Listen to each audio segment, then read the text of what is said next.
보신 본문으로 예수를 믿지 않는 이유, 예수를 믿지 않는 이유. 먼저 조금 우리 성도님들께 좀 도발적인 질문을 드리고 말씀을 시작하려고 합니다.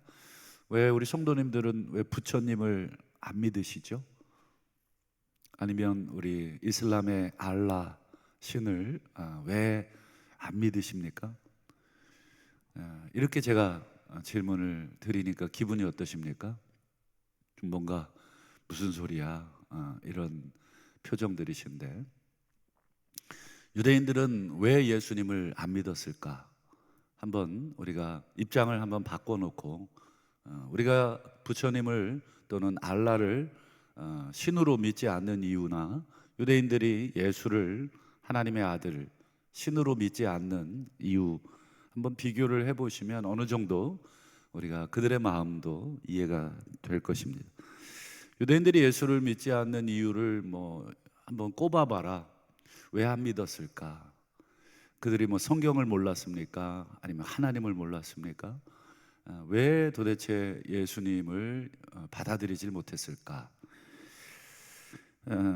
성경에 기록된 것만을 가지고 봤을 때 유대인들과 예수님은 서로 대척점에 있었다. 대척점에 있었다는 말 중에 가장 대표적인 사건이 예수님이 유대인들의 모든 삶의 중심, 신앙의 중심이었던 성전에 들어가서 어떤 일을 했습니까? 유대인들 눈에 볼 때는 정말 난동, 소란을 피운 것입니다. 막 상을 뒤엎고 짐승을 쫓아내고 이런 행동들은 유대인들의 그들의 관점에서는 이 예수가 미쳤구나. 제가 지금 이 강단에서 이 강대상 다 드러내고 피아노 다 부수고 만약에 이런다면 우리 성도님들 뭐라고 생각하시겠습니까? 미쳤구나. 이렇게 생각하실 게 틀림없습니다. 지금 예수님의 행동은 제가 강대상 피아노 부시는 것 정도의 비교가 되질 않습니다. 여러분, 성전이 어떤 것입니까? 지금도 유대인들에게 성전은 목숨 걸고 지키는 것이죠. 여러분, 지금 중동에 전쟁이 일어나고 있지만 다 터뜨려도 성전에 폭탄 터뜨리진 않습니다. 거기 터뜨렸다가는 모든 걸 다 걸고 다 싸우자는 얘기이기 때문에 건드리질 않죠. 그런 성전을 예수님이 지금 건드리고 허물어라 그러고 이러니까 여러분, 유대인들이 정서적으로 어떻습니까? 대척점에 있죠. 또 안식일 날 유대인들은 철저하게 자기들의 규율을 가지고 있었습니다. 사계명은 그저 안식일을 기억하여 거룩히 지켜라, 노동하지 말라, 이 정도였는데 노동이 뭐냐? 그래서 안식일 날 몇 발 이상 걷는 건 노동이다, 안식일 날 뭐 하는 건 노동이다, 소위 여러 가지의 규정들을 만들어 놓고 이걸 사람들에게 강요하고 있었죠. 저 어릴 때도 주일날 돈 못 쓰게 하셨어요. 우리 장로님들 안 보이는 데서 이렇게 돌아가지고 교회 앞에 가게 가까운 데 놔두고 저 먼 데까지 가서 과자 사 먹고, 이 장로님들 무서워서 그랬던 기억도 있고, 또 기타 치면 장로님들이 옆에서 혀를 차고 가신 적도 있고 그랬던 기억이 있습니다. 여러분, 안식일날 하지 말아야 될 것 중에 하나, 예수님이 38년 된 베데스다 연못의 병자를 고치셨잖아요. 그날이 하필 어떤 날이십니까? 안식일. 예수님이 안식일인 줄 모르셨습니까? 아니면 예수님이 이 장로들이 이걸 하지 못하게 한다는 걸 모르셨습니까? 다 아셨지만 하셨죠. 그러니까 이런 모든 것들이 유대인들과 끊임없이 갈등을 일으키고 부딪히는 요소들입니다. 예수님 갈등을 일으킬 줄 모르셨겠습니까? 아셨지만 그렇게 하셨죠. 또 이제 뒷부분에 가면 예수님이 그들의 외식을 엄청나게 책망하죠. 이 회칠한 무덤들아, 이렇게 대놓고 얘기하시면서 유대인들을 책망하시고 그들의 형식적인 종교 생활, 그들의 형식적인 믿음, 이런 것들에 대해서 아주 강렬하게 질타하셨죠. 그러니까 예수님은 유대인들과 감정적으로도 부딪히셨고 신학적으로도 부딪히셨고 또 정치적으로도 부딪히셨습니다. 모든 면에서 계속 부딪혔으니 유대인들이 예수님을 받아들일 수가 없는 거죠. 아무리 내 눈앞에 오병이어가 펼쳐지고 뭐 무리를 걸어가시는 모습을 본다고 해도 엄청난 표적들을 유대인들이 안 받겠는가? 다 봤잖아요. 그럼에도 불구하고 그들은 감정적으로, 정치적으로, 신학적으로 예수님을 거부하고 믿지를 않는 것입니다. 오늘 본문은 오병이어 사건, 정말 있을 수 없는 엄청난 표적인데 그 큰 표적을 본 다음에 유대인들과 나누신 세 번째 대화 내용인데요. 지난 두 번째 대화에서 예수님께서 대놓고 얘기하십니다. 내가 누군지. 한번 그 부분을 잠깐만 보면 35절과 38절을 보죠. 예수님이 두 가지를 얘기합니다. 나는 생명의 떡이다. 그리고 38절에 그것도 하늘에서 내려온 생명의 떡이다. 이 두 가지를 종합해 보면 나는 하늘에서 내려온, 하늘은 곧 하나님입니다. 하나님이 보낸 생명의 떡. 예수님이 자기를 그 유대인들에게 지금 대놓고 가뜩이나 싫어, 가뜩이나 미운데 나는 하나님이 보내신 생명의 떡이다, 이렇게 지금 얘기를 하고 있으니 유대인들의 반응이 아멘, 할렐루야 이랬겠습니까? 절대로 그렇게 할 일이 없습니다. 유대인들의 반응은 우리 예상하는 대로 41절 한번 보실까요? 끝에 보세요. 수군거려. 수군거려가 무슨 뜻입니까? 여러분, 수군거릴 때는 뭐 어떤 감정으로 수군거리는지 잘 아시잖아요. 좋지 않은 감정, 한마디로 믿지 않는다, 또는 비방한다. 지금 하늘에서 내려왔다, 하나님이 보냈다, 생명을 준다. 이게 지금 도대체가 말이 되는 소리야? 여러분, 우리도 누군가의 말이나 행동을 평가하잖아요. 그리고 수근수근 거릴 때가 있죠. 제가 무슨 말을 했는데. 지금 예수님의 이 말에 유대인들이 지금 평가하면서 수군거리고 있죠. 믿을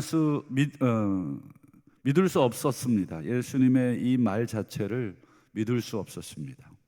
그 이유가 있는데 가장 대표적으로 자기들의 입으로 얘기합니다.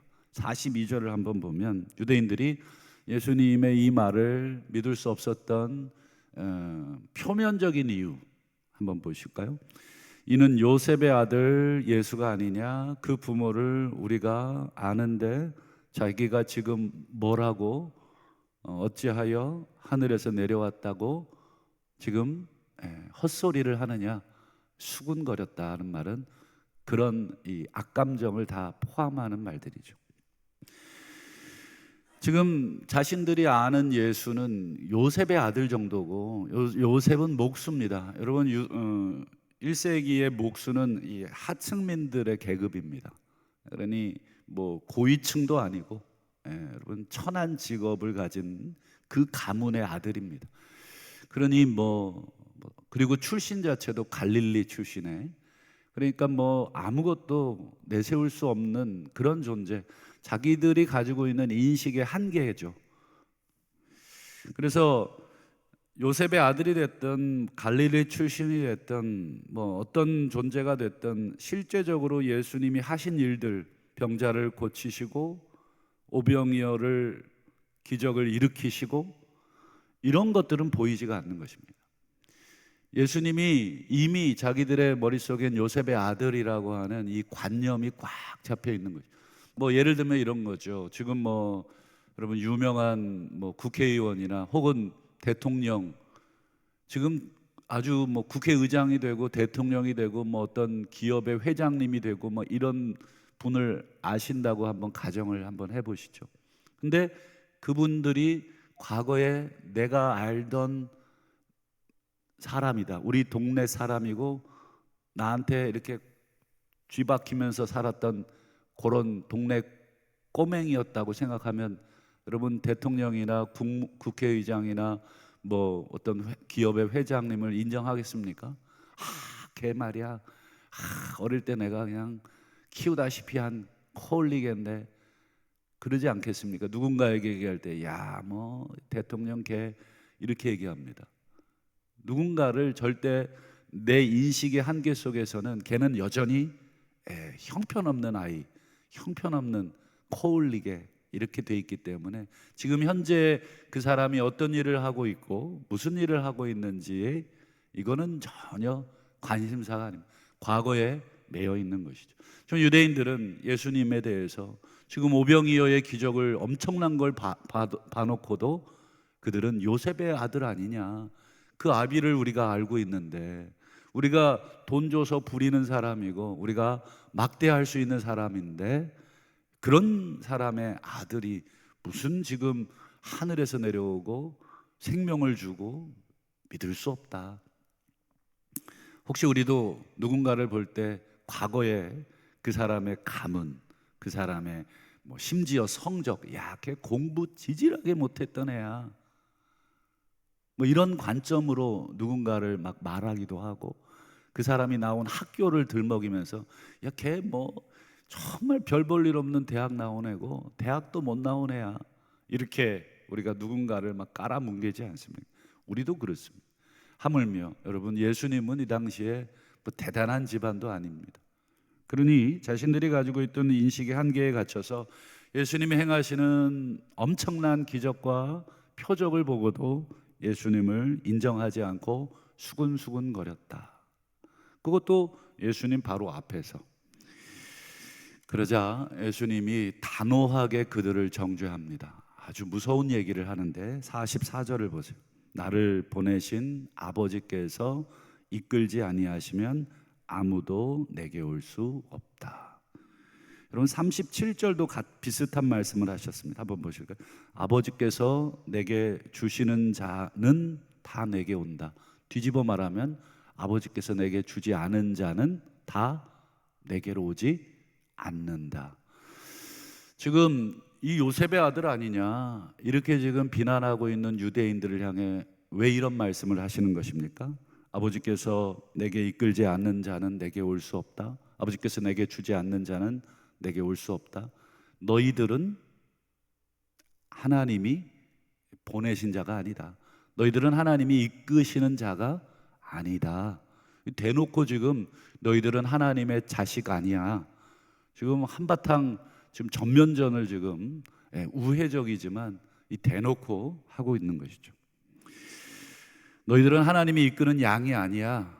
하나님은 목자인데 목자께서 양을 이끄시는데 지금 그 하나님이 너희를 내게로 이끌어 오고 있지 않기 때문에 너희들은 하나님의 양이 아니고 내 양이 아니기에 너희들은 나를 믿지 않는 것이다.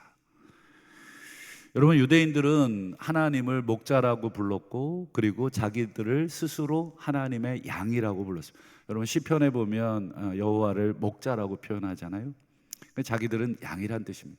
하나님이 이끄시는 대로 우리는 따라가는 양입니다, 이런 말을 하는데 예수님이 지금 그 표현을 사용해서 너희들이 입으로 늘 고백하는 여호와 목자, 우리를 이끄시는 하나님, 이런 것들을 지금 전부 다 부정해 버리고 계시죠. 그 증거를 얘기합니다. 하나님이 목자라면 하나님의 음성을 들을 텐데 양은 목자의 음성을 듣습니다. 우리도 저는 양을 안 키워봐서 모르지만 그렇다 그러더라고요. 그 다른 목자가 부르면 절대 대답하지 않는 게 양이랍니다.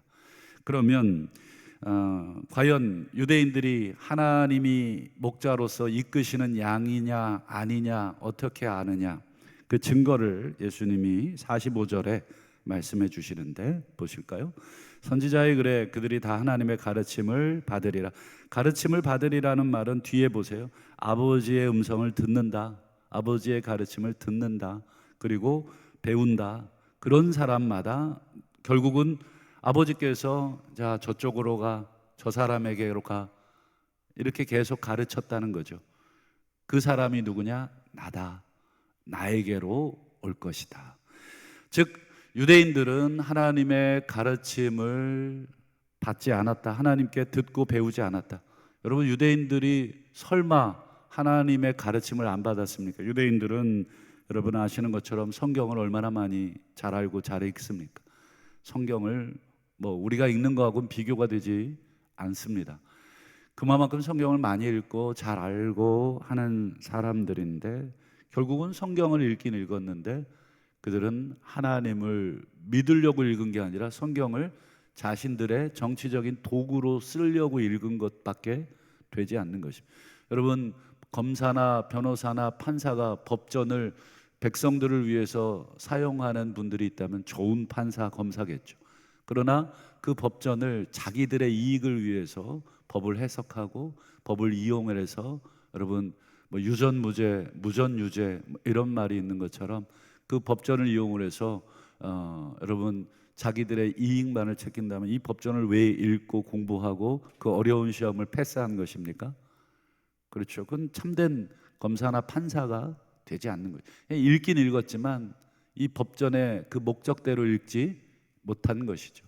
유대인들도 하나님 성경을 읽긴 읽었지만 하나님의 뜻대로 읽지를 않은 것이, 자신들의 선입견, 자신들의 정치적인 목적, 자신들의 뭐 어떤 이유를 가지고 이 성경을 읽었고 그것을 사용해서 사람들을 얽매이고 있는 것이죠. 그래서 여러분, 제일 그런 일 하기 좋은 사람이 목사입니다. 목사. 저 같은 목사들, 여러분들 성경을 아마 성도님들보다 조금 더 연구하고 더 많이 알겠죠. 그리고 성도님들도 저 같은 목회자들에게 더 많은 신뢰를 보내겠죠. 저희가 판사나 검사에게 우리 법에 대한 신뢰를, 저도 뭐 법적으로 궁금하거나 뭐 문의할 게 있으면 이 법을 아는 분들에게 문의를 합니다. 그럼 그분들이 말한 게 저에게는 곧 진리이기 때문에 그분들은 그 법을 이용해서 자신들의 권위를 드러낼 수 있는 수단입니다. 성경이 그렇습니다. 저희 같은 목회자들, 성경을 가르치는 자들, 그래서 여러분 성경을 제대로 가르치지 않으면 전부 다 잘못 가르칠 수 있고 얼마든지 틀리게 가르칠 수 있는 것입니다. 여러분, 성경이 누구에 대해서 말하는가? 우리 39절을 한번 보실까요? 성경에서 영생을 얻을 줄 생각하고 성경을 연구한다. 너희들은 이 성경이 곧 내게 대하여 증언하는 것이다. 결국 영생을 찾기 위해 성경을 읽고 보니까 영생이 계속 메시아를 가리키고 있는 것이죠. 메시아가 오실 것이다. 메시아가 오실 것이다. 그래서 구약의 선지서들을 보면 그날에, 그때에, 종말에 이런 표현들이 많이 나옵니다. 그때에 하나님이 보내신 종 메시아가 올 것이다라는 수많은 메시지들을 선지서들을 통해서 하셨죠. 그리고 46절에도 예수님이 이런 말씀으로 하시죠. 모세를 너희가 믿었더라면, 모세 오경을 말하는 것입니다. 모세가 쓴 이 오경을 유대인들은 지금도 뭐 웬만한 랍비들은 모세 오경을 다 외운다고 말씀드렸는데, 너희가 모세를 읽고 모세를 믿는다고 하는데, 모세를 믿었더라면, 모세의 오경을 너희들이 읽고 믿었더라면 나를 믿었으리라. 여러분, 모세가 뭐라고 기록을 했느냐? 우리 지난번에도 봤지만 신명기 18장 18절 한 절만 볼까요? 내가 그들의 형제 중에 너와 같은 선지자 하나를 그들을 위해 일으키고 내 말을 그 입에 두겠다. 하나님이 모세에게 하신 말씀이죠. 내가 너와 같은 선지자. 모세는 이스라엘 민족 중에 이스라엘 민족의 가장 1번 선지자입니다. 엘리야보다 더 위대한 선지자. 그렇기 때문에 모세와 같은 선지자 그러면 출애굽의 영웅이고 우리를 구원한 영웅이기 때문에 지금 우리를 구원할 또 다른 선지자를 하나님이 보내실 것이고 그 선지자의 입에 하나님의 말씀이 있겠구나. 분명하게 이 메시지를 이 모세 오경에 있잖아요. 신명기 18장이니까 그들도 이들을 읽었고 실제로 이 구절을 그들은 가슴에 새기고 늘 모세와 같은 선지자 보내실 걸 믿고 기도 제목으로 삼고 살았습니다. 그런데 너희가 모세를 믿었더라면 지금 나를 보고 이분이구나 이렇게 분명하게 알 수밖에 없다는. 왜요? 예수님이 지금까지 보여주신 표적 때문이라도 예수님이 얼마나 답답하셨으면 이런 말씀까지 하셨죠. 내 말을 믿지 못하겠거든. 내가 하늘에서 왔다는 내 말, 내가 생명의 떡이라는 내 말, 그거 믿지 못하겠거든. 내가 행하는 표적을 보고 나를 믿어라. 얼마나 답답하셨는지 내 말을, 예수님 말을 도무지 믿지 못하는 이 유대인들을 향해, 그러면 내 표적이라도 그건 부인할 수 없지 않느냐. 내가 오병이어를 일으키고 내가 병자를 고치고 죽은 자를 일으키고 하는 이 모든 표적은 너희도 받고 너희도 부정할 수 없다면 그건 하나님이 보낸 자가 아니고서는, 우리 요한복음에 여러분 2장에 보면 니고데모가 예수님께 와서 당신은 하나님께서 보내신 선지자다. 예수님이 행하신 일을 보고 이 니고데모는 정직한 것이죠. 그는 유대인 관원이었고 유대인이었고 바리새파였지만 그는 모든 선입견을 다 내려놓고 예수님의 표적만 보고 예수님께 와서 예수님의 제자가 된 케이스입니다. 여러분 성경을 읽으면 누가 보입니까? 하나님 보내실 메시아가 보이고, 그리고 메시아가 행하실 일들에 대해서 여러분 성경이 알려주고 있습니다. 그리고 이제 성경이 약속하신 이 메시아가 직접 육신이 되어 이 땅에 오셨다. 이게 요한복음 1장에서 요한 사도께서 말씀이 육신이 되어 우리 가운데 거하셨다. 그럼에도 불구하고 사람들은 예수를 메시아로 보면서도 인정하지 않았던 것은 그들의 선입견, 그들의 정치적인 입장, 그들의 신학적인 입장, 그 모든 걸 다 버려야 했고 포기해야 됐기 때문에 그들은 심지어 자기 자신을 위해서 예수를 버리게 되는 그런 모순을 일으키게 되는 것이죠. 예수님이 얼마나 많은 표적을 보여주셨습니까? 하지만 그들은 절대로 예수를 인정할 수 없었던 것입니다. 말씀을 맺겠습니다. 오늘 우리가 새생명 축제를 하는 날인데 아마 우리 태신자 품고 그들을 만나면서 한번 교회 한번 가자, 예수 한번 믿고 같이 신앙생활 해보자, 이렇게 전도를 하셨을 텐데 어떻습니까? 그들이 순순히 우리의 음성을 듣고 그러겠다고 한 분도 계시겠지만 대부분은 자기들의 선입견, 편견에 사로잡혀서 예수를 믿지 않겠다고 했을 것입니다. 어떤 분들은 성경을 자기가 읽어봤는데 이러면서 성경은 뭐 믿을 수가 없다. 또 어떤 분들은 예수 믿는 자들 보니까 너무 실망스럽다.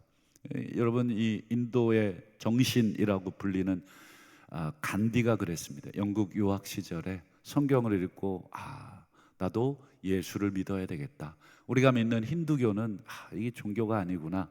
그리고는 예수를 믿으려고 결단하고 했는데 결국은 예수를 안 믿었어요. 이유가 무엇이었냐면 예수 믿는 사람들 때문이었습니다. 이상하다. 너희들도 성경을 읽고 나도 성경을 읽는데 내가 읽는 성경과 너희들이 읽는 성경이 다르더냐? 내가 읽는 성경은 예수께서 이렇게 가르치시고 이렇게 살라고 말씀하시는데 너희들은 예수가 가르치신 대로 살지 않는 것 같다. 이런 결론에 도달하고 안타깝지만 기독교 신앙을 받아들이지 못하는 그런 일들, 아마 우리도 그랬을 것입니다. 주변에 전도하면 정말 내가 장로한테 사기먹고 목사한테 사기맞고 정말 교회 다니는 사람들한테 내가 징글징글하다. 그 사람들 때문에 내가 못 믿겠다. 이런 분들도 계실 겁니다.